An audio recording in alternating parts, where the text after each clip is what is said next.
नमस्कार दोस्तों। जब भी लोग निवेश शुरू करने का फैसला करते हैं तो सबसे पहले यही सोचते हैं कि कौन सा म्यूचुअल फंड सबसे अच्छा है, लार्ज कैप या फ्लेक्सी कैप, डायरेक्ट प्लान या रेगुलर प्लान, किस फंड ने सबसे ज्यादा रिटर्न दिया।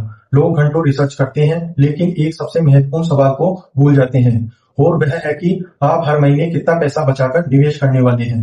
सच तो यह है कि आपकी आमदनी का फैसला सबसे ज्यादा इस बात से होता है कि आप हर महीने कितना निवेश करते हैं, न कि सिर्फ फंड का चुनाव करने से।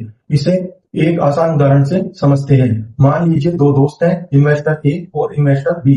इन्वेस्टर ए हर महीने 20,000 रुपए निवेश करता है और उसे सालाना केवल 8% रिटर्न ही मिलता है। वहीं इन्वेस्टर बी बहुत समझदारी से सबसे अच्छा म्यूचुअल फंड चुनता है और उसे 14% सालाना रिटर्न मिलता है, लेकिन वह हर महीने केवल 12,000 रुपए ही निवेश कर पाता है। अगर अब दोनों लगातार 10 साल तक निवेश करें तो नतीजा चौंकाने वाला होगा। 8% रिटर्न पाने वाले इन्वेस्टर ए के पास लगभग 36 लाख रुपए जमा हो जाएंगे, जबकि 14% का शानदार रिटर्न पाने वाले इन्वेस्टर बी के पास लगभग 32 लाख रुपए ही होंगे। यानी ज्यादा रिटर्न मिलने के बावजूद वह पीछे रह जाएगा। इसकी वजह बहुत आसान है। शुरुआत के वर्षों में आपका निवेश छोटा होता है, इसलिए उस पर मिलने वाला रिटर्न भी छोटा होता है। उस समय आपके पोर्टफोलियो को सबसे तेजी से बड़ा बनाने का काम हर महीने आपकी जेब से लगाया गया नया पैसा करता है। इसलिए शुरुआती 10 से 15 वर्षों में आपकी सेविंग रेट, यानी हर महीने निवेश की जाने वाली राशि, रिटर्न से कई ज्यादा महत्वपूर्ण होती है। बाद में जब आपका निवेश काफी बड़ा हो जाता है तब कंपाउंडिंग और बेहतर रिटर्न का असली जादू दिखाई देता है, लेकिन तब तक ज्यादा बचत करने वाला निवेशक काफी आगे निकल चुका होता है। यही कारण है कि नए निवेशकों को सबसे पहले अपनी बचत बढ़ाने पर ध्यान देना चाहिए। कोशिश करें कि हर महीने जितना संभव हो सके उतना ज्यादा निवेश करें। उसके बाद किसी अच्छे और भरोसेमंद इंडेक्स फंड या फ्लेक्सी कैप फंड का चुनाव करें और फिर धैर्य के साथ लंबे समय तक निवेश बनाए रखें।